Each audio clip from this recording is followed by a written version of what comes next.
Thanks so much for joining me, Ashley. I'm so excited. I've been excited about this all week. So just to quickly introduce myself, my name is Sierra Bush, and I'm the founder of Creative Edge Travel. So I lead small group trips with just 5 to 7 people in the lesser known areas of Italy where you can really connect on a deeper level with the locals and just have a more meaningful travel experience. So that's what I do. And Ashley here is an amazing money coach. And I really love just the way that she kind of challenges the way that we think about money and helps us build a new mindset that's more positive and just has less negative attachments to it. Love So, that. Ashley, why don't you give us a couple lines on what you do? Yeah, I mean, I loved how you introduced me. I think that's a beautiful way to put it. I have a company called the Fiscal Femme, and I educate and coach people around money and personal finance. And my goal is that we hit our financial goals, but actually live a bigger, meaningful life and get to do the things that are important to us and that we value and just let go of the rest so that we can save more.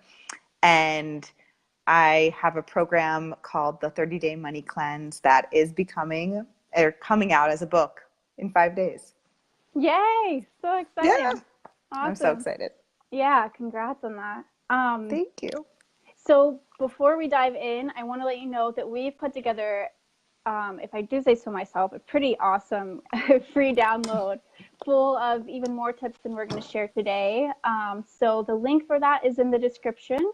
So make sure at some point you click that link and sign up to get that guide. It's going to be full of a lot of extra tips and guidance to help you jumpstart saving for travel and just general good tips for thinking about your finances. So today I we're love gonna, our guide too. I think it's amazing. I'm very excited about it. yeah. Yeah. Um, so Ashley, today she's gonna share her five favorite tips. There are 10 from her in the guide, and like 15 or so from me about ways to travel, ways to save when you're on the trip itself. So lots of good stuff. So I will let you get started, Ashley. What are your favorite tips for just ways to put away the money that we can't seem to squirrel away in our day-to-day lives? Yes, I think this is so important. And I actually, so many of the people I work with really value travel and exploring and for many different reasons. But this is, so I want to share my number one favorite thing that I think is really important is to create the space for a travel fund. And what I mean by that is often most of us aren't saving, but we're putting all of our savings into one place. But I believe that every dollar we have should have a job. So we want to have a fund that's specific for travel. So what I'm a big fan of online savings accounts. They're free, they're FDIC insured, they're safe, but they earn a lot of interest more so than our regular brick and mortar savings accounts. And they're kind of out of sight, out of mind, so that you don't feel like the money's available to you to just use.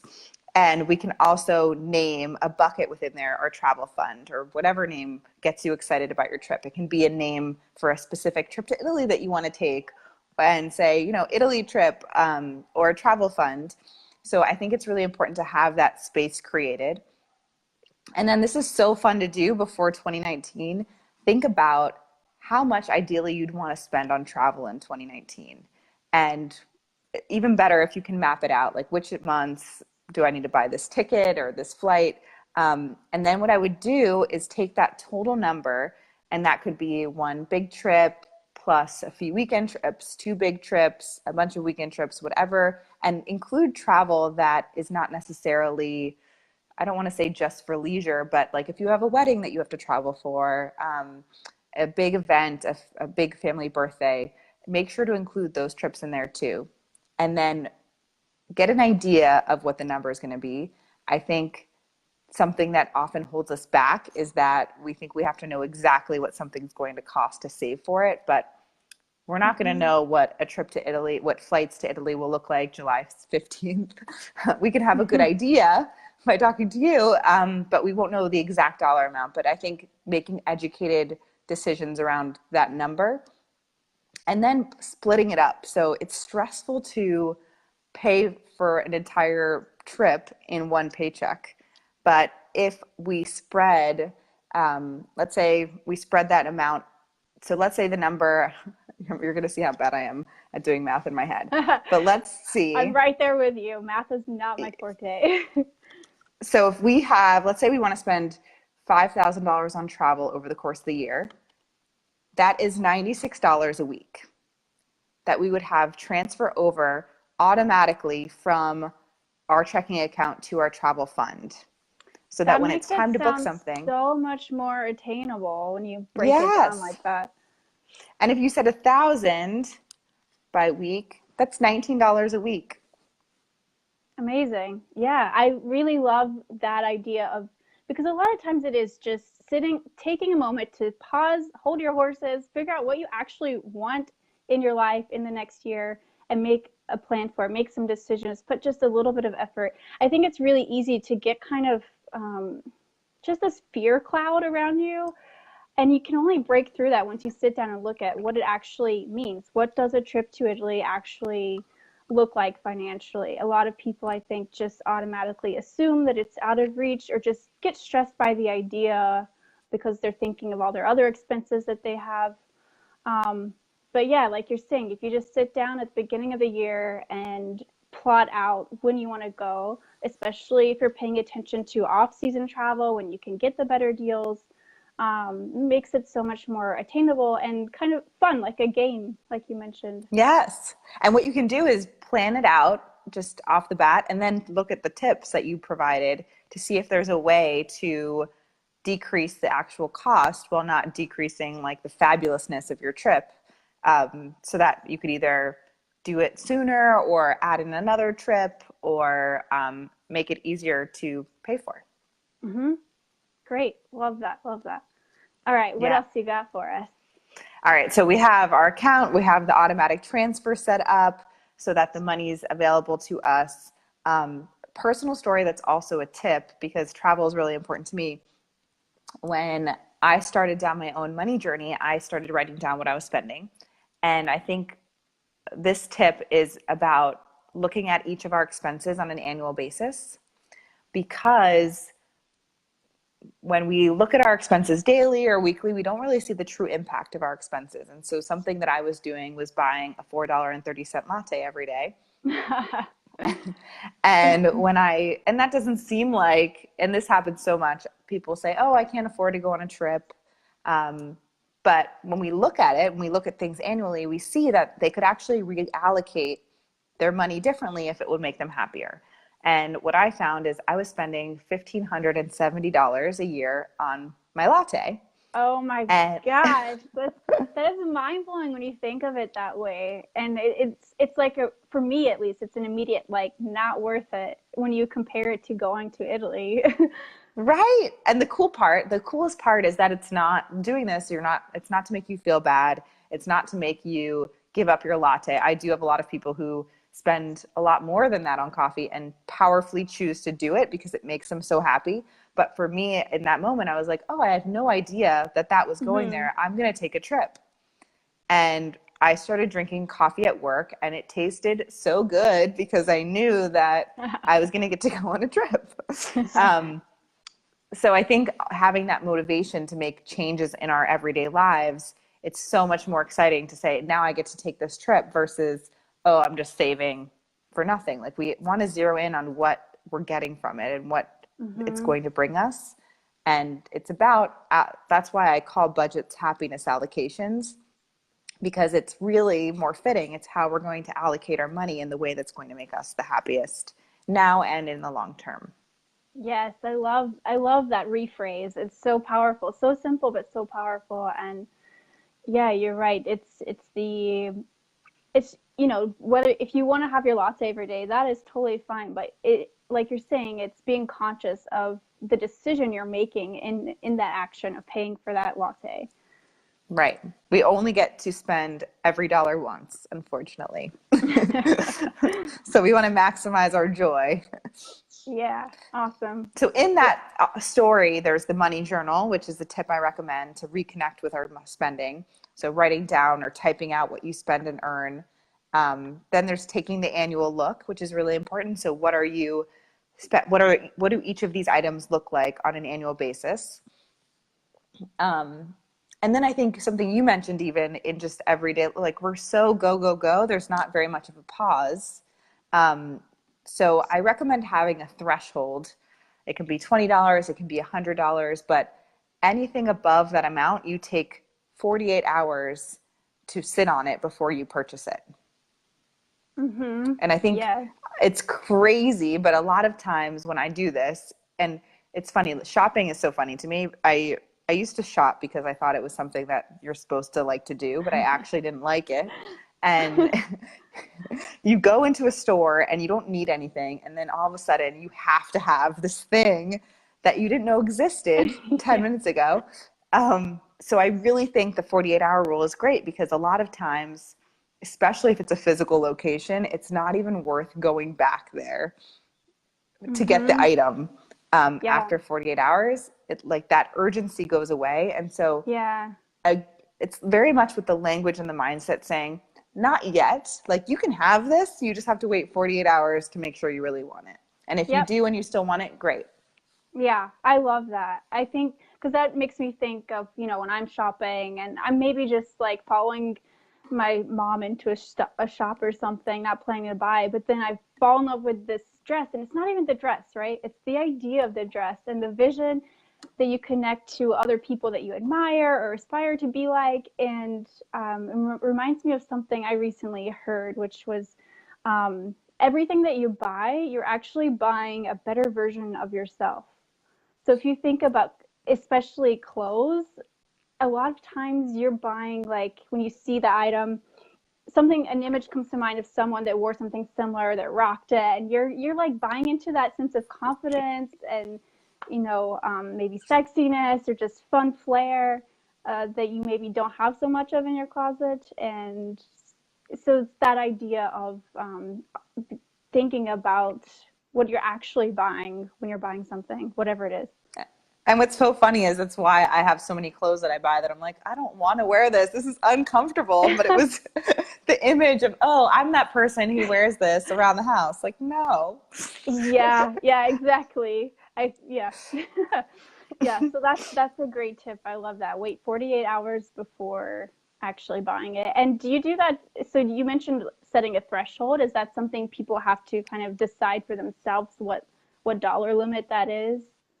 Yeah, I recommend this for couples too, having something. So totally depends on what. So, for example, for some people, $20, they want to, you can start it at a higher number. It depends how comfortable you are with it, on your income. So how much there is to save or spend. So I think it is Mm-hmm. different for everyone, but I do think it's a really good number to come up with as a couple, Mm, like 25, $100. If it's not a regular expense, anything above a certain amount is something that we're going to talk about before it mm-hmm. happens. I Yeah. know my relationship, it's 100. Anything above 100 that's not regular, um, we talk about it so that there's no like, why is that on the credit card statement? Yeah, yep, that's definitely an issue I hear about between a lot of couples. Um, Yeah. so let's dive back into the money journal a little bit because I think that's something a lot of people haven't heard of. What happens when you sit down to write in your money journal? What does that look like? So yeah, so it's very simple, and it's funny because it sounds so simple, but it's very magical. So all you do is anytime you make an expense, you write down the item and how much it cost. Later, if you get really in the habit of it, because at first you're building a new habit, you're going to forget. Um, you just pick up where you left off or try to set reminders. There's different ways to help you create that habit. And then eventually it's really helpful to kind of write down how you felt before and after you made a purchase, because that can be very interesting to see. Mm, Um, but at first, just the item and how much. And some people love keeping it in a physical journal. Others like to just keep it in notes on their phone. And you can even use an app as long as you use an app that has you add the expenses in manually, not one of those apps that syncs up automatically. mm-hmm.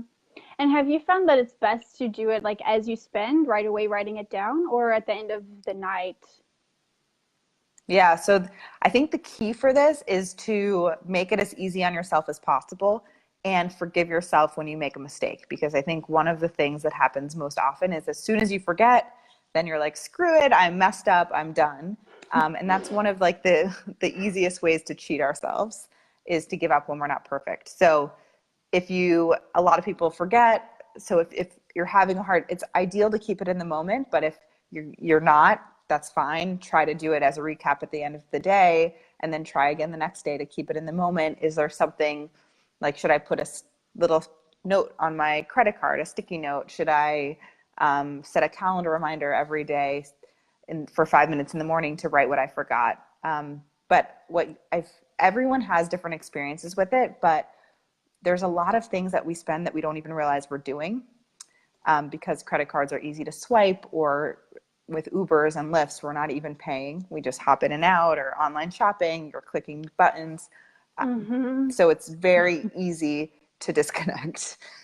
And the money journal helps you see that. And then sometimes people don't even want to write down the item so they don't buy it. Yeah, that makes me think of the Kindle. Every time I need to get a new book, it's like, this is way too easy. Like, you just hit one button and you spent $15. Right. And if you had to write it down, it might make a little more painful. Or even when Yeah. I'm like on the road and I have a water bottle, but I'm like, oh, I'll just go get a fun drink. And then I would have to Hmm. write down $2. It's like, nah, I'll just Yeah. fill out my water bottle. Yeah. Do you have any tips for like, because I find in myself, I spend the most money when I'm like, I tend to be kind of an introvert. I stay at home a lot. I'm just, working. um, and then eventually I will go out with friends, and I guess I feel like I'm catching up, and that I haven't spent much in a long time, so I don't need to worry about what I'm spending. But I just find in general, when you're out with friends, you tend to just have a like to heck with it attitude, and you just get the encore of cocktails and the fancier dinner. So do you have any tips for like maneuvering through that situation of going out with friends, or like alternatives to going out with friends, or how to Yeah, handle that such a great situation? question. So many things here. I think something you touched on is our spending doesn't have to be smooth, right? Unless that's something that's important to you. So if you're hitting your goals and getting to do everything you want by when you want to, then, and you have a plan, so much of our spending feels guilty no matter what, but it doesn't have to be. And that's what's great about having a plan. We often think of plans as being restricting, but if I plan for a trip, if I plan for a monthly outing with friends for a certain amount, and that works with my goals, then I can do it guilt free, which is really nice. Versus when we don't have a plan, everything kind of feels guilty because we don't really know if we're spending the right amount. Mm-hmm. Um, and then so one of the really big repercussions of not talking about money is that our friends don't really know what our goals are, and they can't support us in those goals. So Hmm. if really all you want to do is take a trip or pay off your credit card and your best friend doesn't know it, they could sabotage you by saying, get that sweater, it's so cute, or let's get that next round. But if they knew how important it was for you to take that trip to Italy, or they were going with you on the trip to Italy, they might have different incentives, and you guys could brainstorm creatively other things to do. And I call that creating your dream team. Those are the Mm-hmm. people we spend the most time with who love us and want us to be successful. If we let them in on our goals, they can support us. So Mm-hmm. the creating your dream team, starting with the easiest people to have conversations with. And then if you have a monthly outing with friends and now they know about your goal, I think it's really a cool exercise is to talk about, all right, our monthly outing, what is important to you about our monthly outing? For me, you can say, for me, what's important is the quality time, trying a really cool, delicious wine. For someone else, it might be being in a cool new place, tasting a different kind of food. So knowing what's important about the experience to everyone, and then brainstorming creative ways to honor what's most important and let go of the rest. So if we are some things that people might not like, having to pick a place every time, like that could be annoying. Like we never know where we're going, someone has to do research. So in that case, you might pick to go to the same cozy wine bar that has a great happy hour every time and just have it set.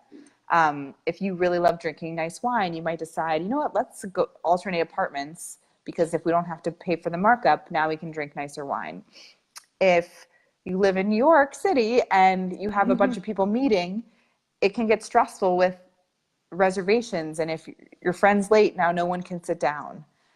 So picking a place that doesn't have that, or that's one of the benefits of being in your own apartment, not having a time limit on a table. So it doesn't only have to be about money. It can be about all of those things that are important to each of you and finding a way to make it cost less while getting all those things.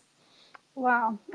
I I really love that you turned the idea of being out with friends and feeling pressure to like just follow along with their group and not upset the flow and make everyone change plans, to an opportunity to actually get closer with your friends, know more about what's going on in their lives and what their goals are, and support each other.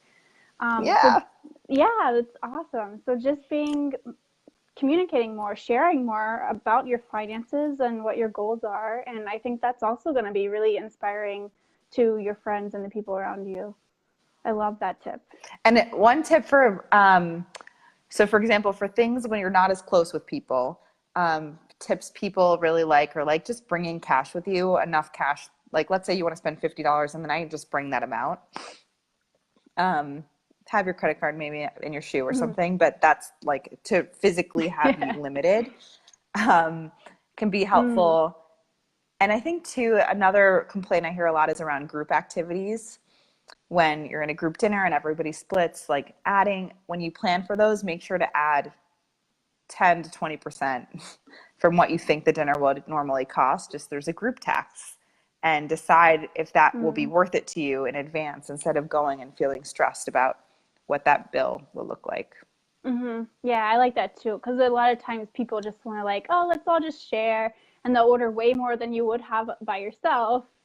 But you can't be the one that's like, no, not me. So Right. And if it's totally. always you, then a lot of people know that's a great conversation to have if you don't drink or you eat a salad every time.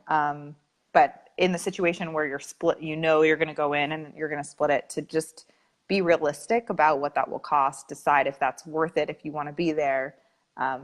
A lot of people in my money cleanse, if let's say a friend invites them to a big dinner and they know it's going to be really expensive, they might say, you know what, I'm not going to go to that, but I'm going to take them out to dinner on my own and do something. And that might mean more one-on-one time, but also saving money.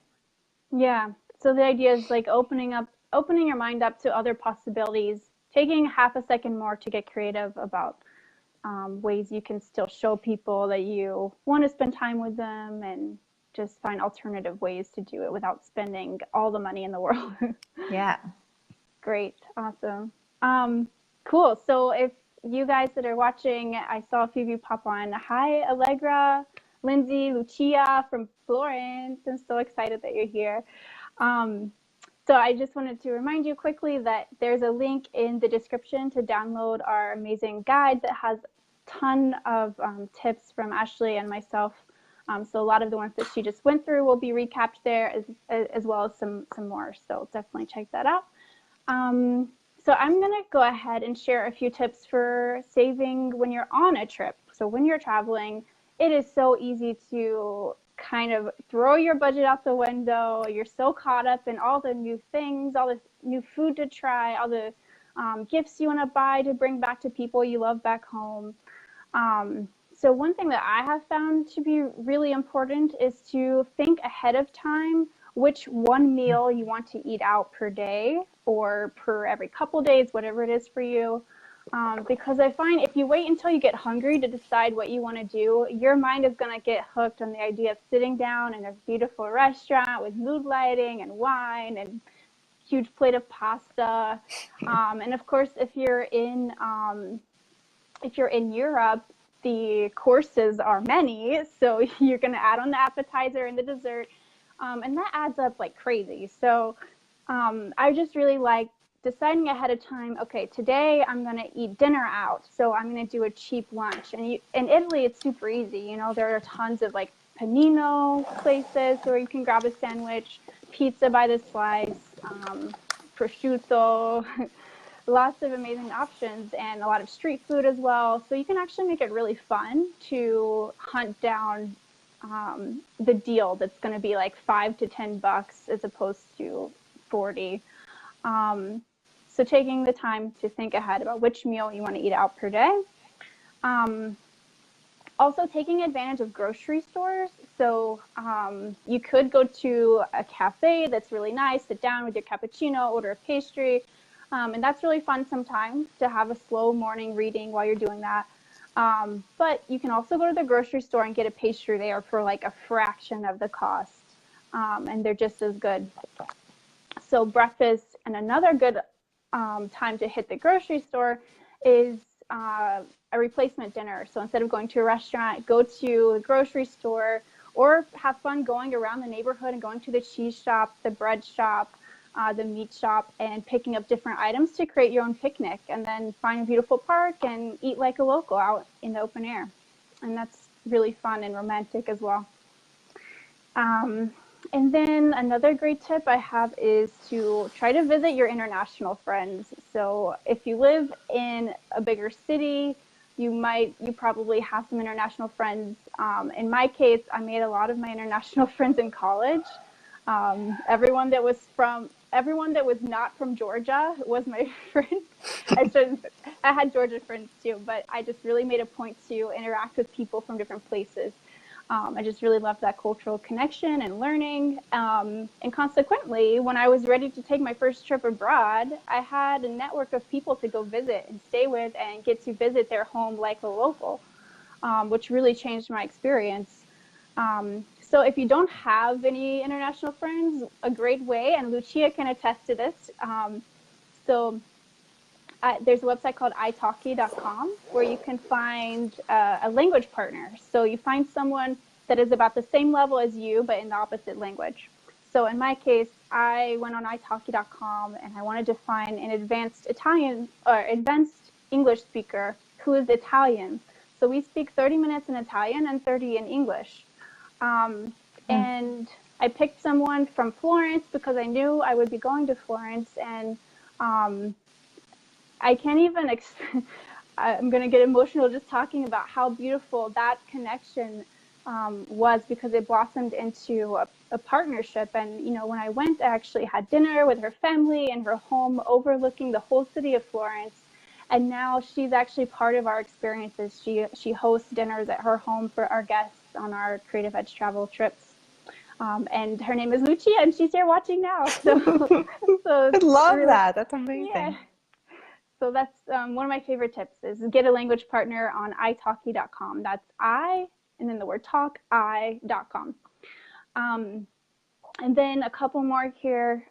Free museum days. A lot of the bigger cities in Europe have days where all of their sites and museums will be free. It's usually like the first or second Sunday of the month or something like that. So if you plan ahead and research what day that is, then you can try to be in the city on that day as opposed to in the countryside, so you can take advantage of not having to pay all the tickets and entrance fees. And then finally, look for small group trips. So groups that aren't so big that you'll feel like you're being bussed around everywhere like a herd of sheep, because nobody wants that anymore. But you know, when you go on a small group trip, you often have access to experiences that you couldn't afford if you were traveling on your own. Because when the tour operators like Creative Edge Travel create these group experiences, they're able to spread the cost out amongst everyone. Um, you know, a lot of times the only other way you'd be able to do that experience is to have it private to yourself, and it's just not accessible financially. And you also get access to experiences you wouldn't have, like, you know, going in the home of a local, and really under the surface experiences that you can't really find just walking around as a tourist. So looking for small group trips, and just so a lot of times you'll see a small group trip and then it says they have like 10 to 20 people. And I want you to stop and think about what it feels like to be in a room of 20 people or 15 people. Um, 10 to 20 people to me is not really a small group. it already feels big at that point. So our trips are actually just 5 to 7 people. So we feel more like a family. We can really ease into the culture and feel like a guest with the locals that we're hanging out with, as opposed to like this whole show that the locals putting on to give an overview to all the tourists. Um, just kind of changes the feel quite a bit. So if you're looking for something that kind of fits that bill, just want to mention that our trips really focus on that element of human connection and really learning about both the beauty and the challenges in the culture. So a deeper perspective and experience. And our next trip is May and June 2019. It's called Secrets of Southern Italy. We'll be exploring the heel of the boots, so the region called Puglia.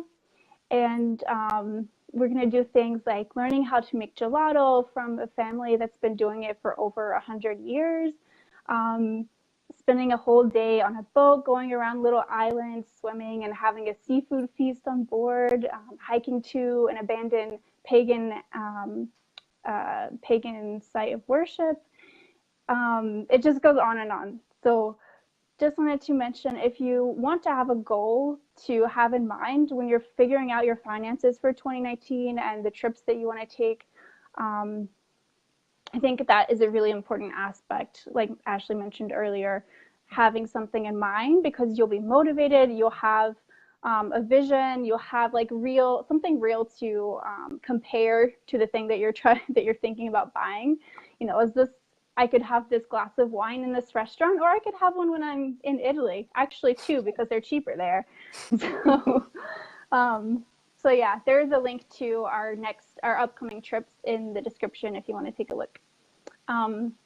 So those are my tips for traveling, for saving money when you're actually traveling, and there are some more in the guide.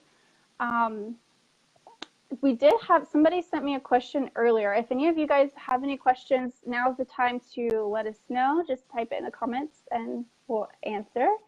While we're waiting, the question we had for Ashley was, how do you convince yourself that travel is important enough to save money for when there are other needs? Oh, like things that you have to spend on, probably.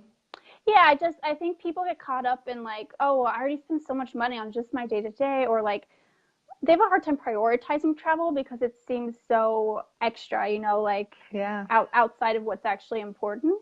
So is travel important? Right. It's such a personal question. I think something I would look at, and something I find very common, is that when we talked about not even splurging, but treating ourselves, like truly treating ourselves, not buying something at the expense of what we actually want. But we have a hard time, I'm finding, actually enjoying things. So I think it's important to so if, let's say I buy a cup of coffee, or I do have the glass of wine, to like really relish in it and sit with it and enjoy it. And that's okay. I think there's negative connotations around spending on things that are enjoyable. And even though travel might nourish you and satisfy like that need for exploration or cultural connection or whatever it is, we've often view it as frivolous. And so I think there's a bigger conversation there on, if something is not like a need, is it okay to spend on ourselves? And I think that we are worth it and deserve it. And for each of us that looks different. It might not mean a private yacht sailing around, and it might mean having more picnics than dining in restaurants, but figuring out where that line is for you. And definitely if it's something that you love, like to figure out how to prioritize it, especially if you are currently prioritizing things that you don't love, that you don't need. Yeah. And I think outside of the idea of just of the fact that we deserve to treat ourselves from time to time and relish in those special moments, I think travel can actually be a huge catalyst for your life and a huge need for time to reflect and to get a new perspective on your life. A lot of people, they travel to like go on a trip and go on a vacation or spend time with other people, but I think there's another side of travel that is transformational and very much needed. And it doesn't have to be abroad. It doesn't have to be really expensive. It can be going to the next state over. Just being outside your comfort zone a little bit and being outside of what you're used to, all the things that Yeah. define your world and what you know, so that you can, it kind of just immediately puts you back in touch with yourself and who you are, because you're not somewhere familiar. So you're interacting in a very raw way, I guess. Yeah, So, perspective. And also so many things. I feel like getting out of your day to day, and even for me, just leaving the city, no matter how far or close, there's just some clarity that I get. mhm. I think that's beautiful, and I agree. Like for many of us, it's definitely not frivolous. It can be very much a need, or something that you could categorize as personal or professional development. Yep. It expands horizons. I believe that 100%. Um, awesome. So, if does anyone else have a question? Any questions? Um, looks like I don't. But We answered Ashley, everything. yes, you had. I wanted to talk about your book for a minute. So you mentioned it Yes. at the beginning, the 30-day money cleanse. What is this about, and where can they find it? So it's really cool. You can find it anywhere books are sold. I'm Woo! happy to, yeah, share a link. You can get it at Barnes& and Noble, Amazon. I just found out Target will have it, IndieBound.